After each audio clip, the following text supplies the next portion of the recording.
We have an esteemed panel. I'll be the moderator. My name is Suyash, of various experts from various domains, including machine learning, Java, Python, all kind of technologies, especially in the context of AI. So just to introduce myself, my name is Suyash. I was an engineer at Oracle for many years, and currently I work in developer marketing, and I do a lot of outreach work, so engaging to the developer communities through meetups and speaking and whatnot. And I also like to write blogs and articles and tutorials. Today, me and Zoran had a talk with Yolanda on deep learning for Java developers. How many people were there? Some? Okay. If you didn't get a chance to ask those questions, please ask them here. And based here locally in the Bay Area. Something I love to do for fun is I love to create art and music using code. And this thing is called creative coding. When I'm away from the computer, then I love to do magic tricks and juggle. And that's just a little bit about me. The talk today, or the panel today, it's about the hype and the myth, or the myth versus the reality. This is nothing better I could think of that could illustrate that than the Gartner hype cycle. And also, just above that is the technology adoption curve. And as you can see, most technologies, when they're new, they kind of go up. There's a lot of hype. Case in point, virtual reality. A few years ago, it was really, hyped up. Not so much anymore. But doesn't mean that it's not there anymore. It's come down from the curve, and there's work happening, and then, they find the real needs for it, and companies start to adopt. The technology gets adopted. But that's where I feel being early adopters actually for us is advantageous, because you are the ones who would know about it.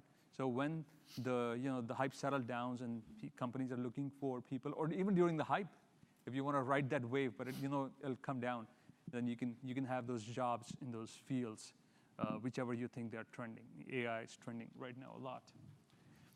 So I'll pass it on, and I'll let my colleagues introduce themselves. Thank you. Hello, everybody. My name is Zoran. I'm coming from University of Belgrade. I'm teach AI software engineering there. I've also been involved in open source project and NetBeans project. I also developed software for teaching neural networks. And at the moment, I'm working on development of a deep learning platform and Java APIs that will try to make machine learning and deep learning more developer friendly, especially for Java developers. Okay. And there's one more. Yeah, can you, Zoran, talk about this poll? I just put that in your slide. Second. Okay, yes. To mention, as a part of preparation for this session, we did a poll on Twitter, and we get pretty good responses, like 3,000 responses. What is the biggest obstacle for you as a Java developer to start using machine learning? And we offered some of the answers that we suggested, we thought that would be majority, and the results are actually very interesting, that 40% of developers want to know how algorithm works, which makes sense, because if you want to put something into your software, you want to be able to debug that and to maintain that. Even if you're going to ship it to the client, you need to support it, and you don't feel comfortable with putting something you don't know how it works, especially the way we are used to it in Java ecosystem, where most of the things is open source and freely available. Next interesting thing is 30% of developers said that they need to understand how they can use it, what is the benefit from it, and from the comments. So I think that's another area that we explain to people how they can integrate, what is the benefit from using machine learning into their applications. And then third and fourth were expected, but not that important. It's choosing library and choosing a specific algorithm that which you are going to use. So let's make an experiment and see how these results conform to people in the room. So who thinks that his main obstacle for using machine learning is to understand how it works? At a high level, okay. At a high level, yes. Then how many of you think that you want to understand what it does? Okay. Yeah, almost similar. How many of you think that it is which library to choose? Okay. Yes, less few. And how to pick algorithm? Yes, a few. So I think it is pretty good, almost a very similar ratio. Yep. So I think that's And the current situation. Yeah. The big two questions in this panel. Yeah. So, Yeah. Thank you. Hi, everybody. Thanks for sticking around this late in the day. My name is Frank Greco. I chair the New York Java user group. We're the largest Java user group in North America. We have about 8,700 members. What I wanted to point out, it's like a little mangled, but we're going to talk about this in detail, about the myth and realities. So how I got into machine learning, just a quick sidetrack here, is that you mentioned music and art, and that's how I came to machine learning. You know, as a professional programmer, you look at the waves that are coming in the ocean, and you figure out which ones do I ride, which ones do I let go by, right? That's what all professional programmers do. I have to be an expert in this one, that one I'll let slide, because you can't do everything, right? So you pick one. So being a musician, I was interested in patterns. And notice that patterns and everything. And I did my undergrad project and my grad project in patterns and in music, in creating new melodies, but in some other composer's style. A pattern. A style is a pattern. And when you look around you, you see patterns all over. And this is what machine learning is all about, is recognizing patterns. You see it in nature, you see it in business, you see it in sports. Pattern, pattern, pattern. So this one particular slide is that we're talking about myths and realities. And again, we'll go into detail on this panel. But one thing about the technology is its staying power. That, you know, it's not just a simple trend. It's the number of threads that it forks off. And if you look at machine learning, there's a whole set of threads that it spins out. And all those things on that slide, whether it's about data management, or it's about security, or it's about how machine learning is going to be put into operating systems and the hardware, et cetera. So hopefully we'll get into that into more detail. And something that, well, we'll talk about that more detail.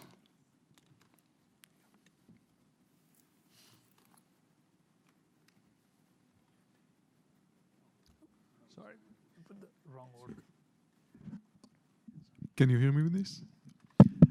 My name is Eyal. I am actually a Java guy mostly, but I am also... Is Eyal's mic on? Just speak close to the mic. Closer. Thank you. How about now? Oh. Great, yeah. So I'm mostly a Java guy. That's what I've been doing for a living for a long time. But even from before that, I've been into machine learning and also into genetic algorithms. And I have been, this year, I've been working on a book that has to do with genetic algorithms in Python. So I became somewhat of a Python guy as well. I actually have a blog. I should have mentioned it there. I'll just tell you the name of the blog. My challenge has been for the last couple of years is to try to, because also it matches with what Zoran found. A lot of Java people do have the problem to get started with machine learning. I started a blog that's called AI for Java. So you're welcome to look it up. I did not put the link there, unfortunately. AI4java.com. And there I started writing from the very beginning what is machine learning, and it goes to the point where you can use some Java libraries to create deep learning with a library called DL4J, Deep Learning 4J. Today I found out that Zoran actually created another Java library that does similar things, but perhaps easier to use. And then I do all kinds of things that are completely unrelated.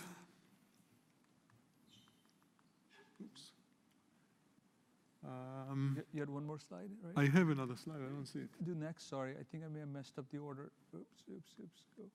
Sorry, I'm destroying the thunder. Oops, here. Okay. So I found that whenever I talk about artificial intelligence or there is a conversation, these questions always come up. So I thought maybe just let's mention them. People always ask, what are you afraid of? What is going to happen, etc. So these are all the things I could think of, or this is sort of a summary. What we might see from artificial intelligence, and on the other side, what are the promises that we might be able to gain. And the way I see it, all these bad things can happen. I won't tell you that no way. I think they could happen. And there's nothing we can do about AI coming into our life. It's inevitable. The bad things could happen, the good things hopefully will happen. We can just do what we can. So the bottom half of the page will happen rather than the top half. Probably some combination of the two is what we're going to see. And with this, we'll go to Farhad. Do you want to just quickly mention what is genetic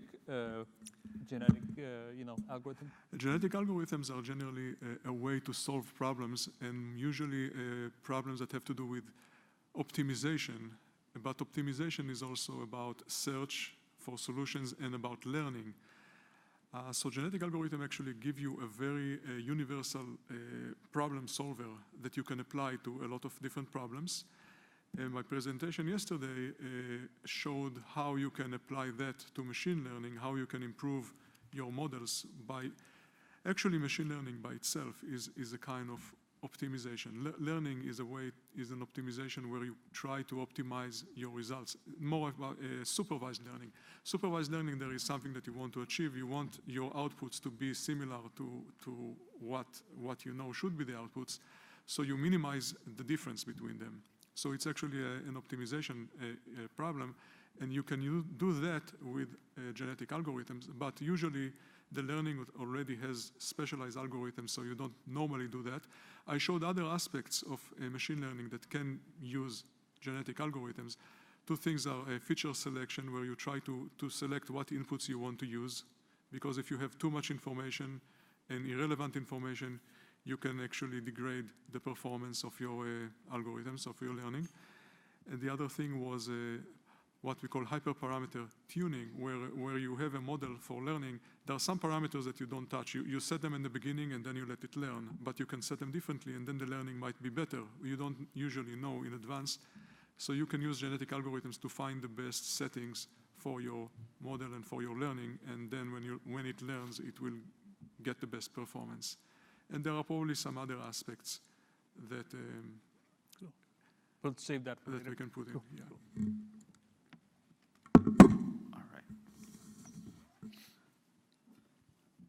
All right. Hello, everyone. So that's my picture, and I would like to start with this particular quote. What we want is a machine that can learn from its experiences.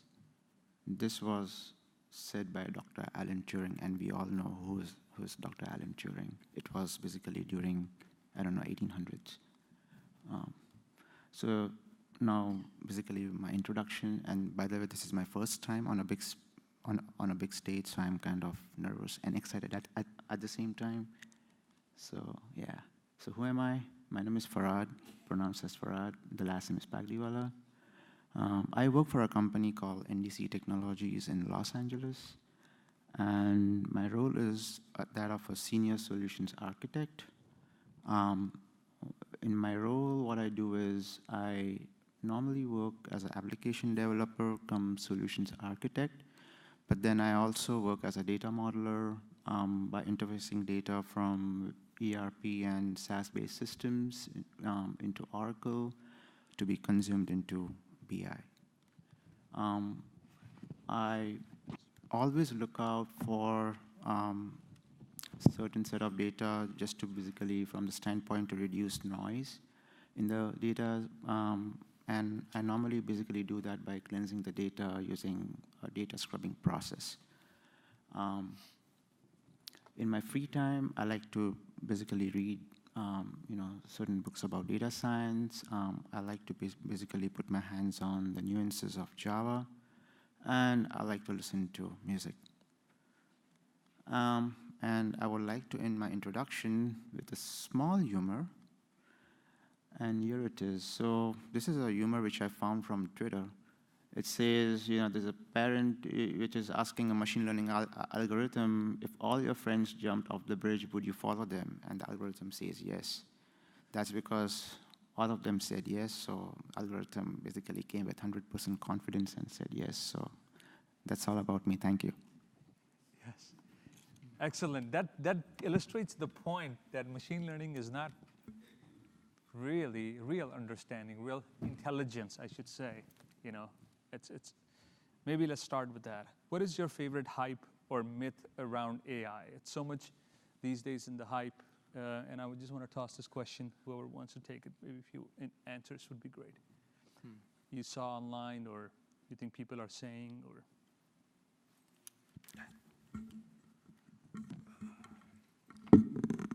The biggest myth, that Python is the only language to do machine learning. I think that's the biggest myth. I think because of timing, Python is a good language. It's a good language for data scientists. Is it a good language for deployment? You could argue, we have a lot of Java developers in the audience. There's C++ developers, there's C# developers that might argue otherwise. So, and because it's early, and we have a lot of data scientists working on the problem now, Python is a very popular language. But I think as we go forward, we're going to see many other languages. And with the initiative that Zoran and I are working on, we're going to see Java and machine learning be more tightly integrated and for application developers. So I think that's a myth. It's just because of timing that Python now is the language that's taught in universities. That's the language for machine learning. And again, it's not a bad language, but this is such an important trend for our industry. There can't be one language. We made that mistake with JavaScript, and we shouldn't make it again. yes, I agree. More the better, because then in the end, it's up to you. You can choose. You can pick the best tool for the best job, right? Anyone else want to share their favorite myth I would or like hype to take a that shot. they see? Yeah, and then perhaps you. All right, so in my opinion, one of the myths is machine learning is going to take our jobs. That's a big one. Yeah, that's a big one. And in my opinion, I don't think that's true, at least not 10 years from now. I don't know about 20 years, 30 years. But I feel machine learning basically would create more jobs in the space of like data science, data mining, and other fields. So that's a myth, in my opinion. Yeah. Okay. I'll take it further to the one where we think that maybe the Terminator will come and we will have this intelligent AI being that may be stronger than us. I actually think that it is possible for this thing to happen. If it does, I would think that reinforced learning is what might make it possible. Reinforced learning is sort of scary if you look at what it can do.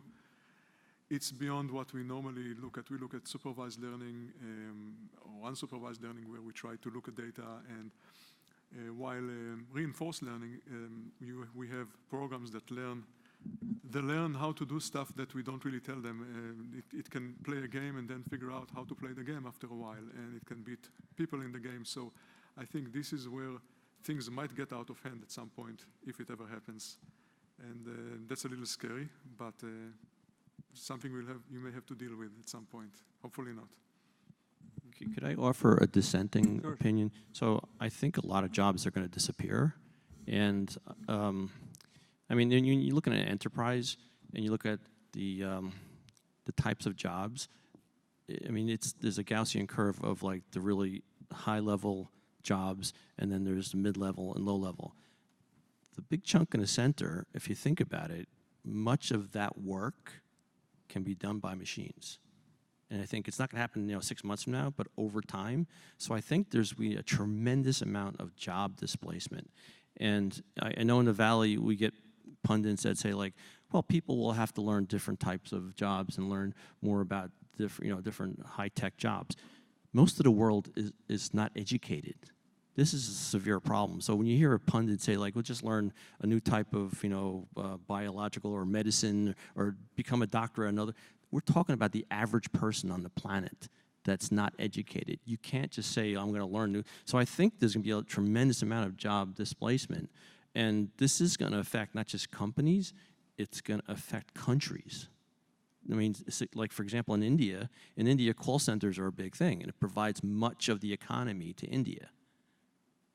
What's going to happen to call centers in the future? What happens to the economy of India? What happens to the power of India? This is what I mean. This has an impact on geopolitics. This doesn't have an impact on what data structure you use in your application for calculating your bowling score. This is a significant issue. So I think that the Terminator is the CEOs of companies coming to you and saying, like, your job is no longer around, not the Arnold Schwarzenegger Terminator. Yeah. But still, you will need people to train machine learning algorithms to provide input. So they could be like supervisors for algorithm that's performing job instead of them. And I must say that I don't have a favorite hype, because I'm not a big fan of those hypes, because I think it makes unrealistic expectations for clients. When they say they hear stories about AI is doing everything, hey, okay, everybody's doing that, it's time. It is smart as we are, can replace my workforce, right? And when they start building solutions with the software development company, they don't get like 70% of that hype. Yeah. And that leads to disappointment, and that's not good. Yes, great. And that leads me to the next question. So, okay, what about, like, so many people here from different industries, what are the ripe opportunities for disruption, or what it can do today, going back to question of the poll, like what can I do with it today? Any areas, or you see any applications, what value can ML bring to the businesses or to these professionals who may want to deploy these technologies or learn about them? Any example, any application, any ideas come to mind, or even business opportunities? You mean like the low-hanging fruit, what applications? Yeah, low-hanging, or big fruit or whatever. I can tell you what happens in the company I work for is a mortgage software company, and in the mortgage you process documents. People fill in a lot of documents, and they scan their bank statements and the contracts that they sign and all kind of information, and they submit it as a big scanned document. And this has been done. Then you have people going through those documents and first deciding what kind of document it is and putting it aside and say, okay, this is this document, this is that. And then you have other ones that actually go through these documents, and they are specializing in what is the content of the document, and then find discrepancies or find to see what they're looking to see. And there was an opportunity for artificial intelligence to take over those responsibilities. So it's doing it, it's learning to do that. And that is an example of a lot of other things, similar cases where you have pretty much menial jobs where you just need to know where is the beginning and the end of the document, and then it becomes more sophisticated, and you need to decide what type of document. And then you have even more sophisticated where you need to understand that document, and you need to be somewhat of a knowledgeable person about the contents of this document. So I think in all these levels, you can probably imagine many other industries that operations like this happen, done by people.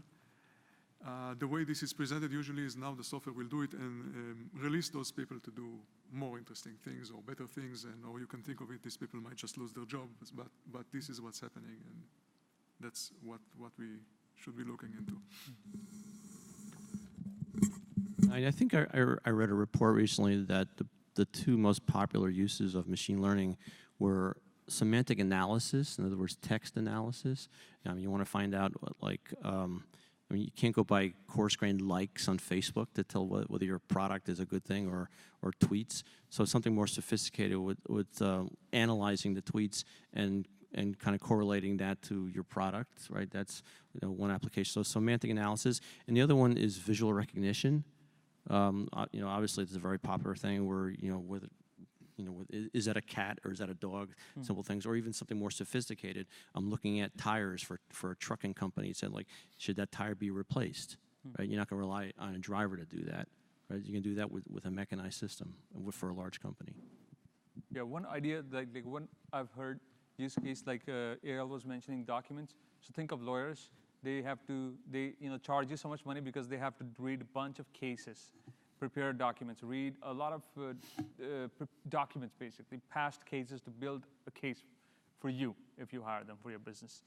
And AI could do that using this technology called natural language processing, where it can extract all the relevant information from all the documents, and then it can give you insights.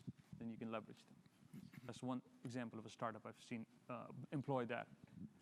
Actually, that's a very good point. There's also something we're saying that machines can't do true discovery, true basic research. But just recently, there was a study done by machines looking at a large corpus of data in medicine, and they actually found correlations that a human being couldn't possibly have discovered, and actually made breakthrough in an area. Yeah. So that follow-up. So go more tactical now. So data is I've heard quotes like data is the new oil, especially in machine learning, deep learning context. So where do people find data, or if they have data sitting in their companies, in their database, if you're using Oracle or not, how do you use this data, or how do you get this data? What are some things they need to think about when they need data to train these models? What are the data guidelines or anything around data? Well, a lot of companies, if they have data, they may not want to use it, or they may not want you to use it as an employee, unless they decide that it's the time to make money off of it. If you want to practice, you want to learn, and there are many public data sets available. So some examples are UCI. This is like a very old set of data, very, very well studied, so it can be helpful. You can find a lot of other people who worked with it. Kaggle is another good source. In general, Kaggle, K-A-G-G-L-E, I think, right? Is a great source for data science and machine learning, and they also have classes, but they also have data sets, and there are a lot of people there that went through the data sets and did all kind of things with them, and you can learn a lot just from reading and looking at what they did, visualize it. NASA has a lot of interesting data sets, and there are also a lot of government public data sets that you can use with a lot of information. There is, I just wrote one, for example, the census data sets. Then you have crime data from the FBI. And you also have a lot of medical. The previous company I worked for was a medical insurance related. And we had a lot of information of transactions. People went to the doctor, what it was, what the doctor said, how much was the billing. But they wouldn't, all this information you don't really want to touch, because there are a lot of rules about what you can do, or more like what you cannot do with it. And it took the company a very long time to start actually figuring out ways that you can do it and get the approval. But there is a lot of medical information without disclosing any private information. There is a lot of medical stuff available from the government, Medicare, and others. If you just look for it, if you Google for it, you will find a plethora of information out there, and you can do a lot of interesting things with it without actually, so for example, you will find information about what kind of doctors they are, what they did. There won't be their name or who they are exactly, but you can still run your, you can even find fraud. You won't know who it is that actually committed the fraud, but you can go try to develop an algorithm that finds medical fraud by finding anomalies, for example, among all the doctors and all the claims that they submitted, and a lot of other things. Anyone else has any other tips? Yeah, I would like to add. So basically, the company where I work, we are basically into supply chain, and we manufacture devices.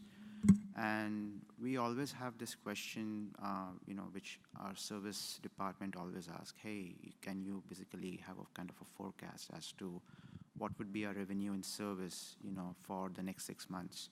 Now, what we do in our company is, we have this set of data. Of course, I mean, we all basically make mistakes. Humans, when they enter the data in the systems, sometimes they make mistakes.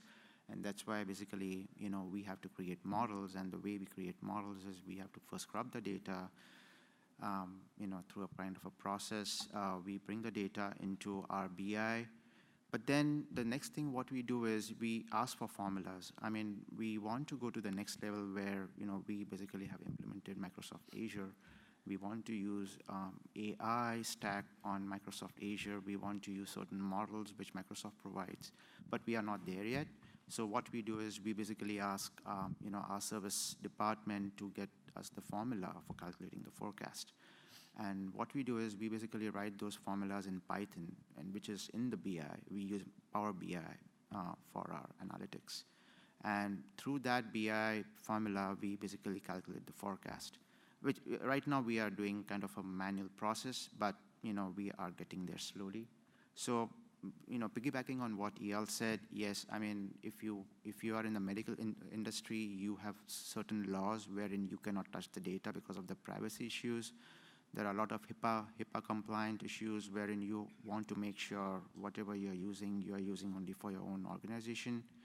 But I think in the space of finance and manufacturing, you can certainly use the data at your perusal.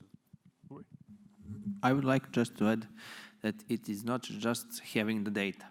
That might be common misconception. If you have data, you can do machine learning in AI.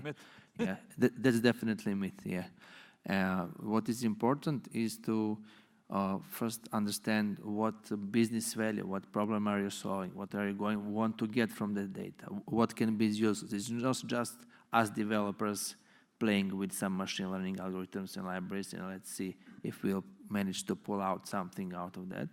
But what's the purpose of all that? Then you have to understand the domain, the process that you're trying to solve, and what are the relevant parameters that can influence that. And then you need to analyze the data itself, statistical analysis, data exploration, and then comes to the part model building and everything else. Right. Yeah, that's an excellent point. It's not just about the data, and I want to also agree with my colleagues.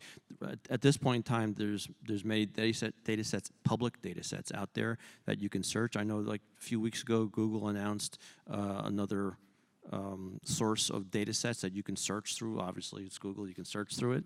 And I think it's on a TensorFlow site. But so there's a significant amount of public data sets. But as an enterprise, I would make sure that all the employees that are working with machine learning understand about privacy and data privacy.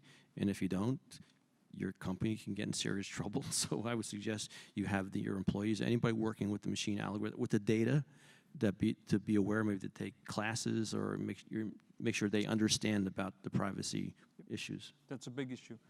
Any questions from the audience? We want to encourage anything jumping out and anything you want to ask so far. Just raise your hand and go for it. Sure, please. And you can introduce yourself just briefly. That'd be great. Yeah. Hi, guys. My name is Nicole Hartman. I actually work at Oracle, so helping break the ice. But I have nothing to do with the developer community.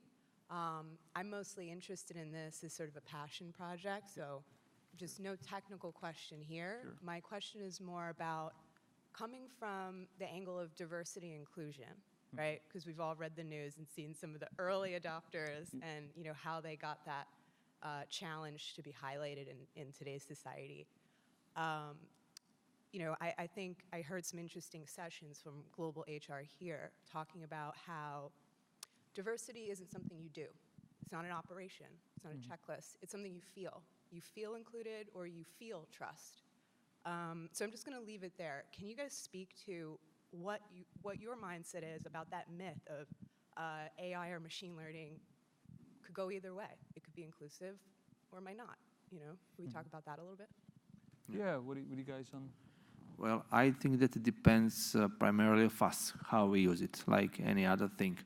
And we just have to pay attention to all that you mentioned, diversity and everything. For example, if you give data set that will not be inclusive, and if you don't analyze enough, test it enough, then it will give results that we would not want, do not want. Also, sometimes we cannot predict, and there's for sure are going to be mistakes because we cannot avoid them with any technology. But I know some kind of mechanism should be created, and I think everybody's talking about that, how to deal with that. But I think at the moment there is no answer to that for that.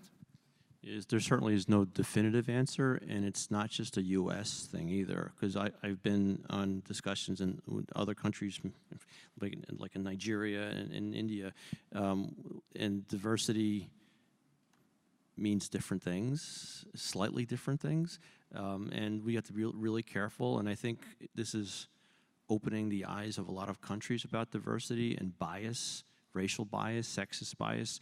So, and it's as we know, these are non-technical issues, and these are the hard problems to solve. It's not the hardcore machine, what do we do here?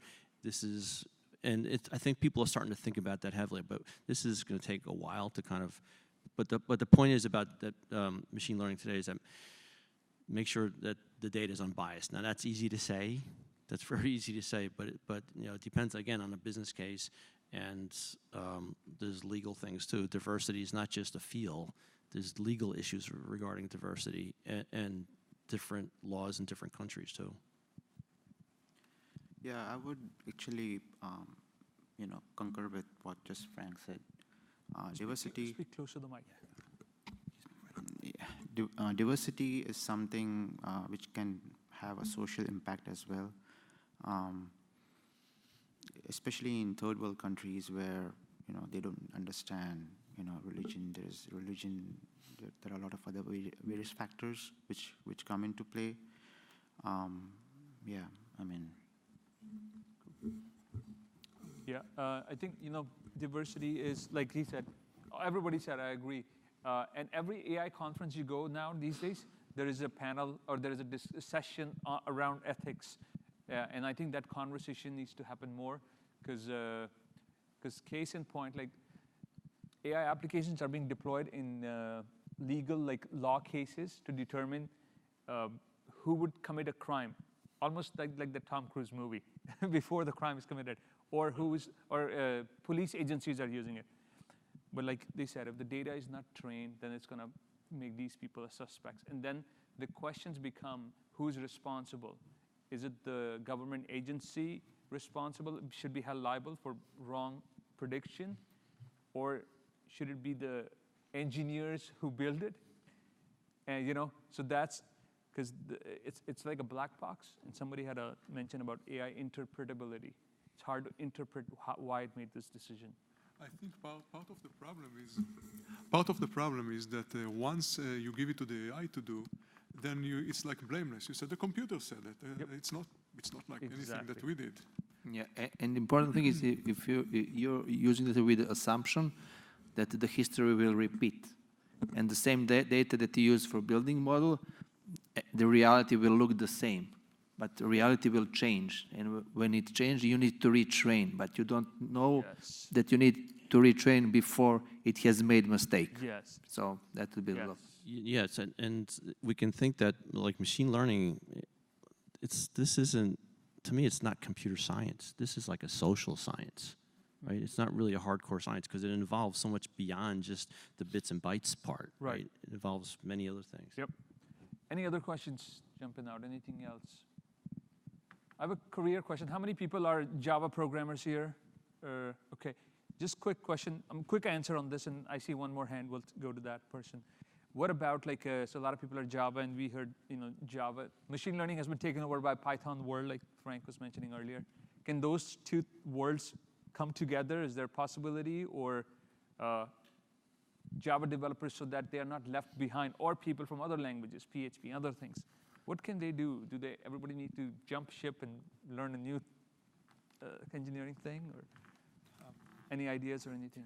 Well, I think it's a good idea to learn some Python and play around with Python because it is a nice language and it is easy to learn and it has a lot of capabilities when it comes to machine learning and also for the stages before the machine learning where you clean the data and prepare the data and there is a lot to gain from playing around with it, and also there is a lot of material, like in Kaggle and other places where people show what they did with it, and you just go through it. Sometimes even if you don't care about the Python itself, just see what they did with it, and you can learn a lot. So right now, Python indeed has a lot of capabilities that Java is lacking, or you have to work a lot harder, but it's probably going to change. So we see that deep learning already, Java has one library that's been there around for a while. Zoran just showed today that he created another library that's easier to use and has maybe other capabilities.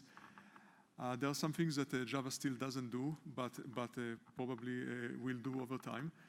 So if you want to do everything today, so you can still write part of it in Java. You can write separate things in Python, like the data preparation, etc. You can do in Python, or you can even have microservices written in Python separate from other microservices or from a server.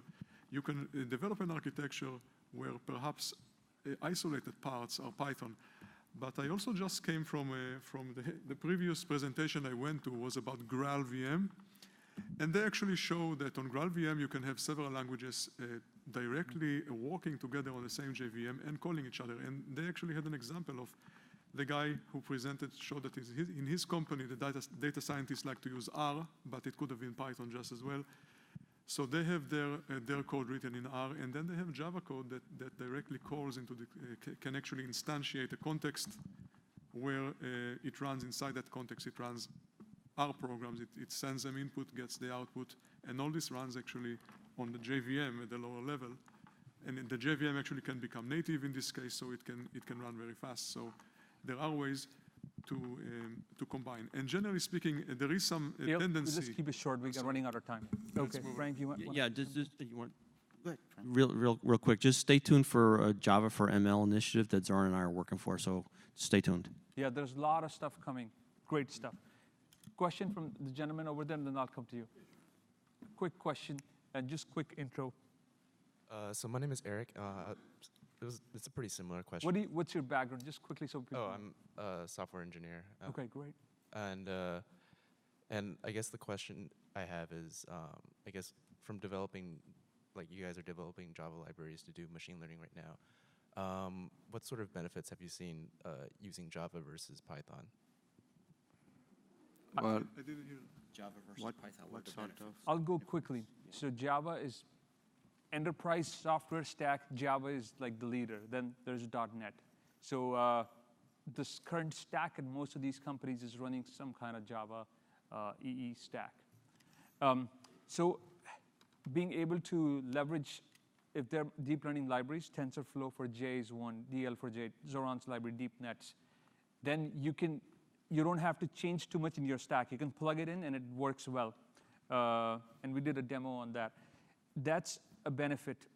Another benefit is that stuff runs on top of JVM. So there's another new technology in open source, and there's enterprise offering as well, Graal VM, where it's the magic of JVM, right? Or Graal VM now, virtual machine, where it translated into bytecode, so you can have different languages, Python, R, and they can all talk at that same level, at this level, but they can also intercommunicate with amongst themselves. Polyglot programming is the word now.